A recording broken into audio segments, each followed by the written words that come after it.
outrage about Trayvon Martin's death, but turns a blind eye to the violence in Chicago, which is not the case. But what I want to talk about here is the relationship to the mafia, in the relationship to Whitey Boulder, and the relationship to the crime that you see being committed in cities like Chicago. And Chicago is not the only place, that this issue exists. But I think that people are less than genuine when they try to turn a blind eye to organized crime, the elements of organized crime. I think that someone needs to say it, so I'm going to be that someone. This is the Phantom. This is what I do. I'm going to tell you the real, not the watered down. The bottom line is, those cats on the street in Chicago, they're not just killing each other for the hell of it. They're killing each other for claiming turf, and it's all about making money. Not every death in Chicago, I am not saying, is because someone was out there trying to claim a corner or claim their territory. But it is a model that is off of the mafia and some of those syndicates that perpetrate that approach. And so when you have organized crime that elevates to the point where murder is a common practice, you do not see that white society turns around and questions all the murders committed by the mafia, all the murders, people disappearing and so forth. In the midst of Whitey Boulder's case, one of the witnesses mysteriously disappeared.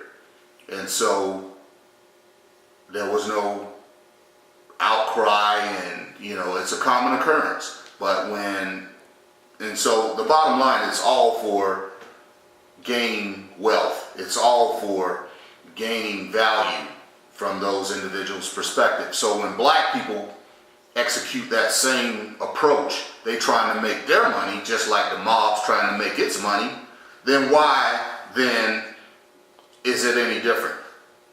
Crime is crime. Is the black people out there selling drugs and hustling on the streets to get it in because they don't see any other opportunities, or maybe they haven't realized any other opportunities at that point? Or if it's the Italians or the mafia or whomever, be it the streets of New York, be it the streets of Chicago, be it the streets of Miami, it doesn't matter. It's the same thing. What I feel is wrong is when we downplay and say black people don't care about those deaths. Black people care about those deaths because those are someone's relatives. That's someone's daughter, son, brother, husband, father. There is a correlation. Someone has lost a loved one.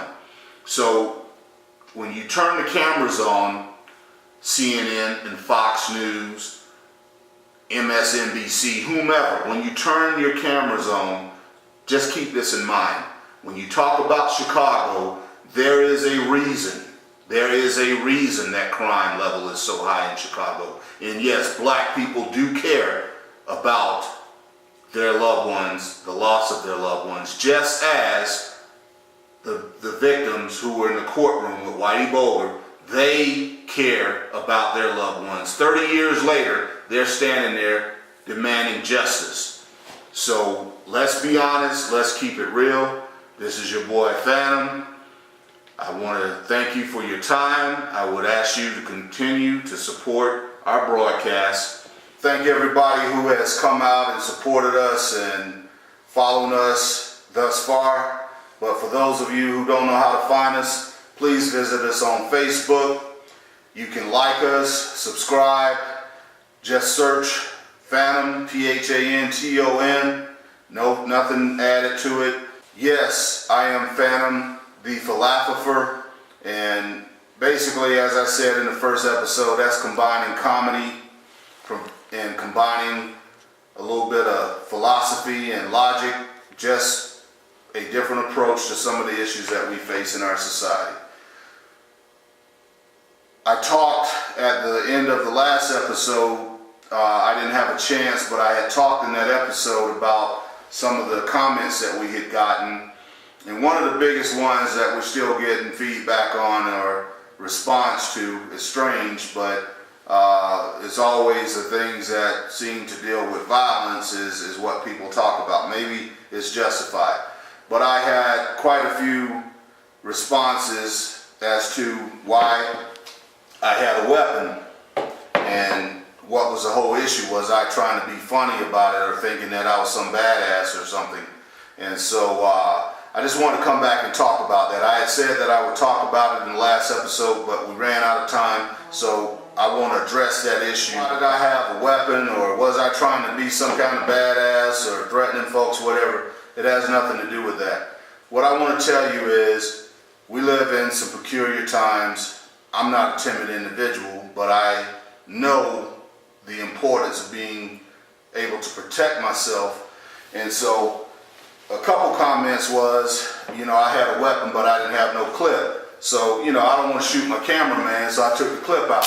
But this is a real weapon.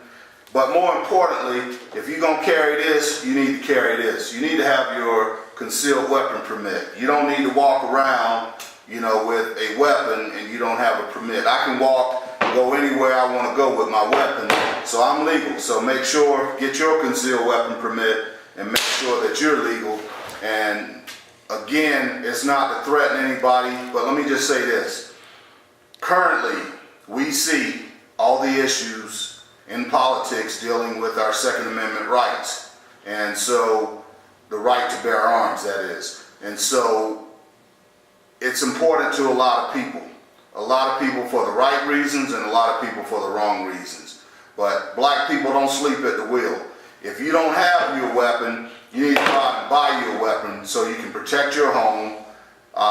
You see several groups and members of the NRA that are very adamant about the right to bear arms. Some people want to legitimately protect their homes and their families. Other people are preparing and thinking that, as allocations of resources run out and we see, the Armageddon, day of Armageddon, or we see some martial law implemented or something in our society where weapons are going to be confiscated and where people are going to be, brutalized and victims and so forth, so on. All I can tell you is where you saw the run on the AR-15s, which is an assault rifle that is mainly considered as a military or a weapon that should be used by law enforcement personnel.